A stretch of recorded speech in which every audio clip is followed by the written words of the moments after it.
ಸ್ನೇಹಿತರೆ, ಉದ್ಯೋಗ ಬಂಧು ಯೂಟ್ಯೂಬ್ ಚಾನಲ್ಗೆ ಸ್ವಾಗತ. ಮಹಿಳೆಯರಿಗಾಗಿ ಸೇವಾ ಸಿಂಧು ವೆಬ್ಸೈಟ್ನಲ್ಲಿ ಕರ್ನಾಟಕ ಸರ್ಕಾರದ ವತಿಯಿಂದ ಉಚಿತ ಟೈಲರಿಂಗ್ ಮಿಷನ್ಗೆ ಅರ್ಜಿಯನ್ನು ಕರೆಯಲಾಗಿದೆ.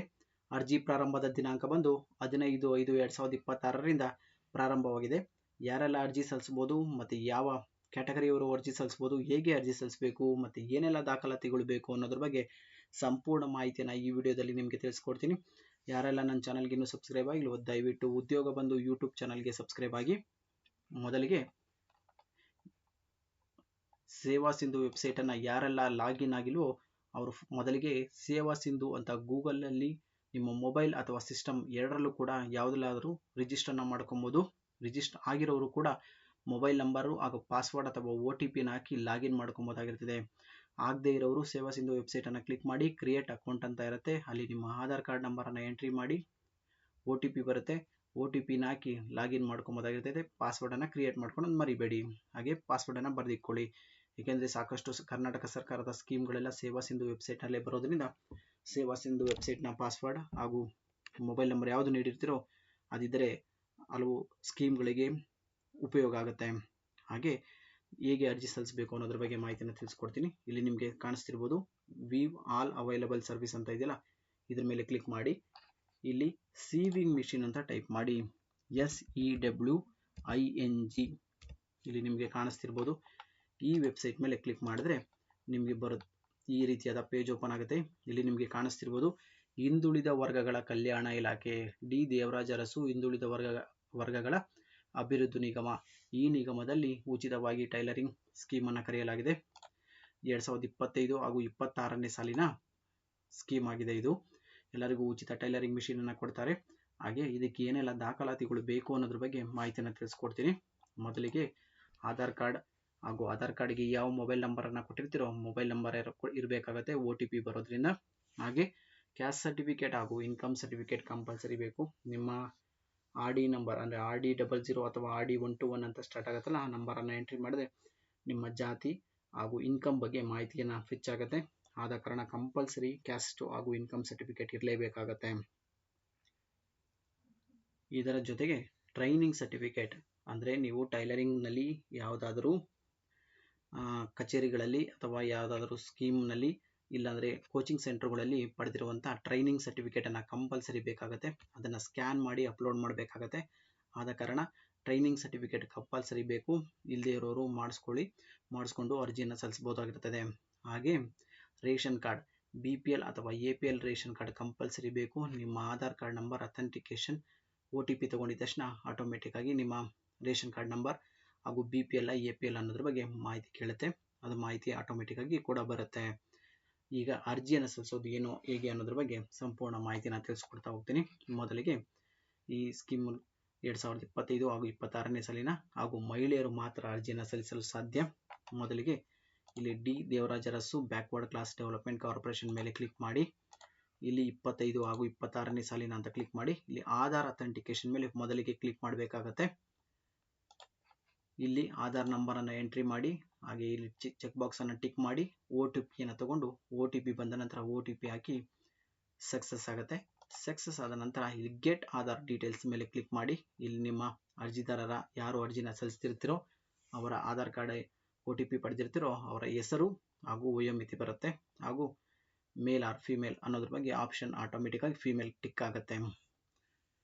ಹಾಗೆ ಸೇವಾ ಸಿಂಧು ವೆಬ್ಸೈಟ್ನಲ್ಲಿ ನಿಮಗೆ ಅರ್ಜಿ ಸಲ್ಲಿಸಲು ಬರಲಿಲ್ಲ ಅಂದರೆ ನಿಮ್ಮ ಹತ್ತಿರದ ಗ್ರಾಮ 1 ಅಥವಾ CSC ಸೆಂಟರ್ ಅಥವಾ ಇನ್ನಿತರೆ ಸೈಬರ್ಗಳನ್ನು ವಿಸಿಟ್ ಮಾಡಿ ಅರ್ಜಿನ ಸಲ್ಲಿಸಬಹುದಾಗಿರ್ತದೆ.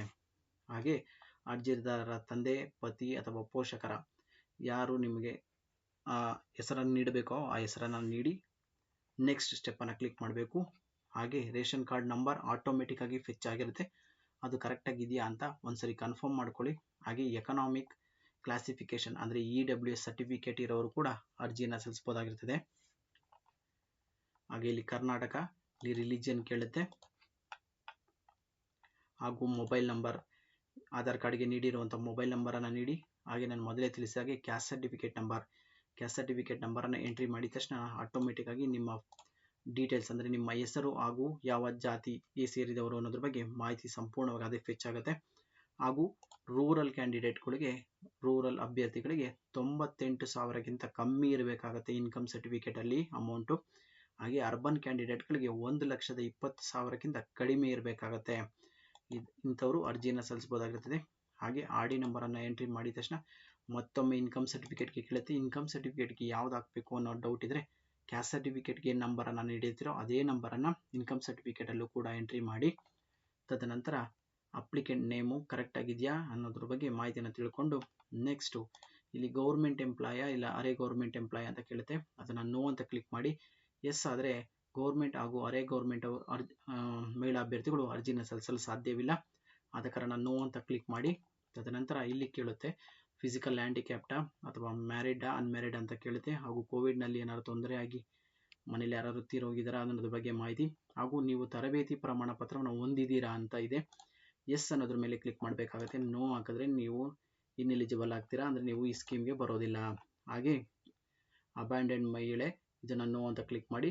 ಹಾಗೆ HIV ಎಫೆಕ್ಟೆಡ್ ಅದು ಕೂಡ ನೋ ಅಂತ ಕ್ಲಿಕ್ ಮಾಡಿ. ನೆಕ್ಸ್ಟು ನೀವು ಯಾವ ಡಿಸ್ಟಿಕ್ಗೆ ಬರ್ತೀರಾ, ಅರ್ಬನ್ ಅಥವಾ ರೂರಲ್ ಕ್ಯಾಂಡಿಡೇಟ್. ಅರ್ಬನ್ ಆದರೆ ಅರ್ಬನ್ ಅಂತ ಕ್ಲಿಕ್ ಮಾಡಿ. ಅರ್ಬನ್ ಅಂದರೆ ನಗರ ಪ್ರದೇಶ. ಎಕ್ಸಾಂಪಲ್ ನಾನು ಬೆಂಗಳೂರು ಅಂತ ಕ್ಲಿಕ್ ಮಾಡಿ ತೋರಿಸ್ತೀನಿ ನಿಮಗೆ. ಹಾಗೆ ತಾಲೂಕು, ಹಾಗೆ ನಿಮ್ಮ ಅಸೆಂಬ್ಲಿ ಯಾವುದು ಬರುತ್ತೋ ಆ ಅಸೆಂಬ್ಲಿನ ಕ್ಲಿಕ್ ಮಾಡಿ. ಹಾಗೆ ವಿಲೇಜ್ ನೇಮನ್ನು ಕ್ಲಿಕ್ ಮಾಡಿ. ಹೋಬಳಿ ಅಡ್ರೆಸ್ ಪೂರ್ತಿ ವಿಳಾಸನ ಟೈಪ್ ಮಾಡಿ. ಐ ಅಗ್ರಿ ಅಂತ ಕ್ಲಿಕ್ ಮಾಡಿ. ಮತ್ತೊಮ್ಮೆ ಎಲ್ಲ ಡೀಟೇಲ್ಸನ್ನು ಚೆಕ್ ಮಾಡಿಕೊಂಡು ಸಬ್ಮಿಟ್ ಬಟನ್ ಕ್ಲಿಕ್ ಮಾಡ್ಕೊಳ್ಳಿ. ಇಲ್ಲಿ ಕ್ಯಾಪ್ಚರ್ ಐಡಿನ ಹಾಕಿ ಸಬ್ಮಿಟ್ ಬಟನ್ನ ಕ್ಲಿಕ್ ಮಾಡಿ. ಸಬ್ಮಿಟ್ ಬಟನ್ನ ಕ್ಲಿಕ್ ಮಾಡಿದ್ರೆ ನೆಕ್ಸ್ಟ್ ನಿಮಗೆ ಟ್ರೈನಿಂಗ್ ಸರ್ಟಿಫಿಕೇಟ್ ಸ್ಕ್ಯಾನ್ ಮಾಡಬೇಕು ಅಂತ ಕೇಳುತ್ತೆ. 500 KB ಕಡಿಮೆ ಇರಲಿ, 500 KB ಕಡಿಮೆಯಲ್ಲಿ PDF ಅಥವಾ JPG ಫಾರ್ಮೆಟಲ್ಲಿ ಸ್ಕ್ಯಾನ್ ಮಾಡಿಕೊಂಡು ಅಪ್ಲೋಡ್ ಮಾಡಿ. ತದನಂತರ ಸಬ್ಮಿಟ್ ಬಟನ್ ಕ್ಲಿಕ್ ಮಾಡಿ. ನಿಮಗೊಂದು ಅಕ್ನಾಲಜ್ಮೆಂಟ್ ಬರುತ್ತೆ. ಅಕ್ನಾಲಜ್ಮೆಂಟನ್ನು ಹುಷಾರಾಗಿ ಪಡೆದುಕೊಳ್ಳಿ. ಹಾಗೆ ಈ ಸ್ಕೀಮ್ಗೆ ಯಾರೆಲ್ಲ ಅರ್ಜಿ ಸಲ್ಲಿಸ್ಬೋದು ಅಂದರೆ ಡಿ ದೇವರಾಜ ಅರಸು ಹಿಂದುಳಿದ ವರ್ಗಗಳ ಅಭಿವೃದ್ಧಿ ನಿಗಮಕ್ಕೆ 2A 2B 3A 3B ಕ್ಯಾಟಗರಿಯವರು ಅರ್ಜಿನ ಸಲ್ಲಿಸಬಹುದಾಗಿರ್ತದೆ. ಇಲ್ಲಿ ಆಪ್ಷನ್ಸ್ ಕೂಡ ಕೇಳುತ್ತೆ ಯಾವ ಕ್ಯಾಟಗರಿಯವರು ಬರ್ತೀರಾ ಅನ್ನೋದಕ್ಕೆ. ಇಲ್ಲಿ ಇದೆ ನೋಡಿ, ಕ್ಯಾಟಗರಿ 1 2A 3A 3B ಅಂದರೆ 2B ಅವರು ಅರ್ಜಿಯನ್ನು ಸಲ್ಲಿಸೋಕ್ಕಾಗೋದಿಲ್ಲ. ಕ್ಯಾಟಗರಿ 1 2A 3A 3B ಅವರು ಅರ್ಜಿನ ಸಲ್ಲಿಸಬಹುದಾಗಿರ್ತದೆ. ಆರ್ ಡಿ ನಂಬರ್ ಮೊದಲಿಗೆ ಎಲ್ಲ ಡಾಕ್ಯುಮೆಂಟ್ಸನ್ನು ರೆಡಿ ಮಾಡಿಕೊಂಡು ತದನಂತರ ಅರ್ಜಿನ ಸಲ್ಲಿಸೋದಕ್ಕೆ ಪ್ರಯತ್ನ ಪಡಿ. ಹಾಗೆ ಆಧಾರ್ ಕಾರ್ಡಲ್ಲಿ ಏನಾದ್ರು ಹೆಸರು ಡಿಫ್ರೆನ್ಸ್ ಅಥವಾ ಡೇಟ್ ಆಫ್ ಬರ್ತ್ ಡಿಫ್ರೆನ್ಸ್ ಇದ್ದರೆ ಅದನ್ನು ಕೂಡ ಸರಿ ಮಾಡಿಕೊಂಡು ತದನಂತರ ಅರ್ಜಿಯನ್ನು ಸಲ್ಲಿಸಿ. ನೀವು ಕೂಡ ಅರ್ಜಿ ಸಲ್ಲಿಸಿ ಅಥವಾ ನಿಮ್ಮ ಸ್ನೇಹಿತರಿಗೂ ಕೂಡ ಶೇರ್ ಮಾಡಿ ಈ ವಿಡಿಯೋನ. ಹಾಗೆ ಇದನ್ನು ಉಪಯೋಗ ಪಡ್ಕೊಳ್ಳಿ. ಅಕ್ನಾಲಜ್ಮೆಂಟನ್ನು ಪ್ರಿಂಟ್ಔಟ್ ತೊಗೊಳ್ಳಿ ಅಥವಾ ಸ್ಕ್ರೀನ್ಶಾಟ್ ತೊಗೊಂಡು ಹುಷಾರಾಗಿ ಮಾಡ್ಕೊಳ್ಳಿ. ಏಕೆಂದರೆ ಈ ಸ್ಕೀಮ್ಗೆ ಸಂಬಂಧಪಟ್ಟಾಗಿ ವೆರಿಫಿಕೇಷನ್ ಏನಾದ್ರು ಬಂದರೆ ಅಥವಾ ವೆರಿಫಿಕೇಷನ್ಗೆ ನಿಮ್ಮನ್ನು ಕರೆದರೆ ಆ ಡಾಕ್ಯುಮೆಂಟ್ಸನ್ನು ಸಬ್ಮಿಟ್ ಮಾಡಬೇಕಾಗತ್ತೆ. ಅಪ್ಲಿಕೇಶನ್ ಕಳ್ಕೊಬೇಡಿ. Thank you. ಹಾಗೆ ಈ ವಿಡಿಯೋನ ಶೇರ್ ಮಾಡಿ. ನನ್ನ ಚಾನಲ್ನ ಸಬ್ಸ್ಕ್ರೈಬ್ ಆಗೋದು ಮತ್ತೊಮ್ಮೆ ಮರಿಬೇಡಿ. Thank you.